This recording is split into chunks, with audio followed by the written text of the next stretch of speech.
ई पाउगी lambda थबक तौरिबा लमदम असगी पाइरबा पुनफम ओइरिबा major खुलदा लैरिबा Manipur press club ता live Panba MLA खुमुकचम जॉयकिसन ना उरेबु Jung तमख्रे उरेबु युंग तंबगी खुदोंग चाबा लौदुना स्टेटस सिदा थोकलिबा इरांग असगी मतांगदा एमएलए जॉयकिसन ना चाही अनि हेलबा इरांग असि इंगथा तपथबा माइकैदा लाकपा उरे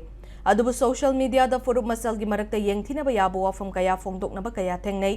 तुंगी मिरोल असिबु लाना उखिगदबा थवोंग तौबिगनु हाइबा वाफम थमलदुना लमदम असिबु महौशागी फिबमदा मपुंग फाना पुरकनबा होतनबा रोमदा माइ ओनसिनबियो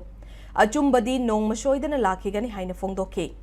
उरेबु युंग तंबगी थौरमदुदा प्रेस क्लब असगी लिव पानबगी थबक थौरमदा सोयंगाम याउदनबसु एमएलए जॉयकिसन अमदि अमजुगी प्रेसिडेंट असेम भक्त याउना पाउमी सिंगना मपुगी मफमदा थौनिके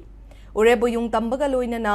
एमएलए जॉयकिसन प्रेस क्लब की बिल्डिंग द पाउमी अमदि असोनना याउना लाखलिबा मियामना काथो कासिन तौबदा खुदोंग चादबा कया थेंगनबदगी लिव पानबा होतनबने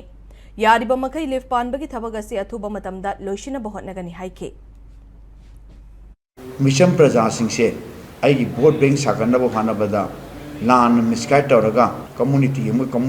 हानब इजनबसे मसिदि सुं तौ तौबिदबा हाइता कॉन्स्टिट्यूशन की करिगुंबा लो थुगाइबा आइन थुगाइबा थबक तौ ताटी कॉन्स्टिट्यूशन पीबा राइट तो सिनरगा लो दु इन्फोर्स तौरगा मोइसिंग दु कर्ब तौबदुना क्वाइ बेस्ट वेने आइगी इफुरुप की ममांग हेरो सानबा होनबदा आइगी वोट बैंक सानबा होनबदा